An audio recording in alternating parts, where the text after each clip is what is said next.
ফিজাস রান্নাঘরে সকলকে স্বাগত জানাই। আজকে একটা খুব সুন্দর গোলাপ জামুন রেসিপি নিয়ে আপনাদের সামনে হাজির হয়েছি। একেবারে মিষ্টি দোকানের মতো পুরো পারফেক্ট গোলাপ জামুন রেসিপি নিয়ে আজকে আপনাদের সামনে হাজির হয়েছি। তো চলুন রেসিপিটি শুরু করা যাক। প্রথমে আমি একটা ডিশের মধ্যে এখানে নিয়ে নিলাম দুখানা ডিম। আমি এখানে দুটো ডিম নিয়ে নিলাম। এইবার এখানে দিয়ে দিচ্ছি 1 টেবিল চামচের মতো চিনি আর দিয়ে দিলাম 1 টেবিল চামচের মতো সাদা তেল। এইবার সমস্ত উপকরণকে একটা কাঁটা চামচের দ্বারা ভালো করে ফেটিয়ে নিচ্ছি। তো দেখতেই পাচ্ছেন আমার ডিমটা ফেটানো হয়ে গেছে, একটা সাইডে রেখে দিয়েছি। এইবার আমি এখানে একটা বোলের মধ্যে নিয়ে নিলাম 1 কাপ গুঁড়ো দুধ আর 1 কাপ ময়দা। আপনারা চাইলে ময়দার পরিমাণটা একটু কমও করতে পারেন। আর এখানে দিয়ে দিলাম 1/2 টিস্পুনের মতো বেকিং পাউডার। এবারে সমস্ত শুকনো উপকরণকে খুব ভালো করে হাত দিয়ে আমি এখানে মাখিয়ে নিচ্ছি। এইবার একটু মাঝখানে জায়গা করে নিচ্ছি। আর যে ডিমের ব্যাটারটা রেডি করেছিলাম, এখন সেই ডিমের ব্যাটারটা অল্প অল্প করে দিয়ে ভালো করে গুঁড়ো দুধ আর ময়দাটার সঙ্গে মাখিয়ে নেব। তো আমি এখানে অল্প অল্প করে ডিমের ব্যাটারটা দিয়ে খুব ভালোভাবে মাখিয়ে নিচ্ছি। আর এটা একসাথে পুরো ঢেলে দেবেন না, কারণ একসাথে দিলে হয়তো দুধ আর ময়দার মিশ্রণটা পাতলা হয়ে যেতে পারে। তো এখানে একটা আঠালো ময়দার ব্যাটার হবে, মানে দুধ আর ময়দা দিয়ে আমি যে ব্যাটারটা রেডি করছি সেটা একদম আঠালো হবে। আর এখানে দিয়ে দিলাম একটু গোলাপ জল। গোলাপ জামুন করতে গেলে অবশ্যই কিন্তু গোলাপ জল দিতেই হবে, তবেই কিন্তু গোলাপ জামুনের টেস্টটা আসবে। তো এখানে আমি আঠালো করে মেখে নিয়েছি। এইবার উপর থেকে দিয়ে দিলাম কিছুটা ঘি। এই ঘিটা দিয়ে দিলে এই যে মেখেছি দুধ আর ময়দাটা, সেটা কিন্তু একদম বাটি থেকে ছেড়ে চলে আসবে। আর অবশ্যই মনে রাখবেন এই মাখাটা কিন্তু একদম আঠালো হবে, মানে হাতে জড়িয়ে যাবে এই রকম। এইবার এখানে আমি একটা চিনির সিরাপ তৈরি করে নিচ্ছি। আমি এখানে 1 বাটি চিনি দিয়েছি আর এখানে 4 থেকে 5 বাটির মতো জল দিয়েছি। আপনারা চাইলে চিনির পরিমাণটা বাড়িয়ে কমিয়ে নিতে পারেন। আর কয়েকটা এলাচ দিয়ে দিয়েছি। এখানে 1 তারের 2 তারের কোনো ব্যাপার নেই, ফুটে গেলেই আমি আলাদা করে সাইডে রেখে দিলাম।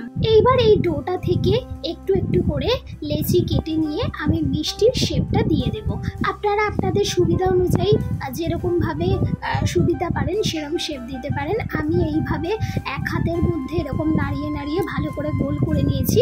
আপনারা চাইলে কিন্তু 2 হাতের মাঝখানে রেখেও ভালো করে ঘুরিয়ে নিতে পারেন। তো এইভাবে আমি সমস্ত মিষ্টিগুলোকে রেডি করে নিয়েছি। এইবার এই মিষ্টিগুলোকে আমার ভেজে নেওয়ার পালা। তো একটা কড়াই বসিয়ে তাতে দিয়ে দিলাম কিছুটা পরিমাণে তেল। আর তেলটা গরম বেশি না, জাস্ট হালকা গরম থাকবে, তখনই এক এক করে আমি এখানে মিষ্টিগুলো দিয়ে দিলাম। আপনারা চাইলে একটা করে গোল করে ঘোরাতে পারেন, সঙ্গে সঙ্গে তেলের মধ্যে দিয়ে দিতে পারেন, যেহেতু এটা একটু নরম হয়ে যায়। এইবার আপনারা লক্ষ্যই করতে পাচ্ছেন যে তেলের মধ্যে এই মিষ্টির সাইজগুলো কতটা বড় হয়ে গেছে। এইরকমই কিন্তু বড় বড় হয়ে যাবে। আমি কিন্তু খুবই ছোট ছোট লেচি করেছি, তার সত্ত্বেও কিন্তু এইভাবে মিষ্টিগুলো খুব বড় হয়ে গেছে। আমি এখন উল্টে দিচ্ছি ভালো করে। আর অনেক সময় এই মিষ্টিগুলো নিজের থেকেই কিন্তু উল্টে যাচ্ছিল। আর এখন আমি ভালো করে এটাকে এদিক ওদিক করে ভেজে নেব। মোটামুটি আমার একটা মিষ্টি ভাজতে, মানে একবার মিষ্টি ভাজতে সময় লেগেছে প্রায় 7-8 মিনিটের মতো, কারণ একদম স্লো আছে এই মিষ্টিগুলোকে ভেজে নিতে হবে। এই স্লো আছেই কিন্তু এর গোলাপ জামুনের যে রঙটা হয় সেই কালারটা নিয়ে আসতে হবে। তো আস্তে আস্তে রং ধরেছে, দেখতেই পাচ্ছেন। আর এইবারে এরকম রং হয়ে গেছে গোল্ডেন ব্রাউন কালার। আর এইবারে আমার নামিয়ে নেওয়ার পালা। সামান্য গুঁড়ো দুধ আর ময়দা দিয়ে যে এত সুন্দর গোলাপ জামুন হতে পারে সেটা আপনারা একবার হলেও বাড়িতে ট্রাই করুন। অসাধারণ একটা মিষ্টির রেসিপি আপনাদের সঙ্গে শেয়ার করেছি। একদম পারফেক্ট স্পঞ্জি, একদম নরম তুলতুলে গোলাপ জামুনের রেসিপি কিন্তু আপনারা একবার যদি না ট্রাই করেন তাহলে এই গোলাপ জামুনের স্বাদ কিন্তু আপনারা বুঝতে পারবেন না। তো দেরি না করে আমার এই রেসিপি দেখে আপনারা কিন্তু অবশ্যই ট্রাই করুন। মিষ্টিগুলো ভাজার পর আমি গরম রসের মধ্যে দিয়ে দিয়েছি। আর রসের মধ্যে কিছুটা ভেজার পর আবার আমি সেই গোলাপ জামুনকে নিয়ে 10 মিনিটের জন্য ফুটিয়ে নিয়েছি। তো দেখতেই পাচ্ছেন কত বড় বড় লাগছে গোলাপ জামুনগুলো। যখন কিন্তু ভিজে যাবে এইরকম বড় বড় গোলাপ জামুন হয়ে যাবে, পুরো মানে দোকানের মতো একদম নরম তুলতুলে পারফেক্ট গোলাপ জামুন। এই মিষ্টি যদি আপনারা একবার বাড়িতে তৈরি করেন, আমি আশা করছি আপনারা দ্বিতীয়বার দোকান থেকে কিনে খাবেন না। আর এই রেসিপি দেখে যদি আপনারা কখনো ট্রাই করে থাকেন ঘরেতে, তাহলে অবশ্যই আমাকে কমেন্ট করে জানাবেন যে রেসিপিটি আপনাদের কাছে কেমন লাগলো। আর আপনারা যদি এই গোলাপ জামুনের রসের কালারটা একটু ইয়েলো করতে চান, তাহলে অবশ্যই কেশরী ফুড কালারটা আপনারা ইউজ করতে পারেন। এখন একটা মিষ্টি আপনাদের সামনে কেটে দেখাচ্ছি।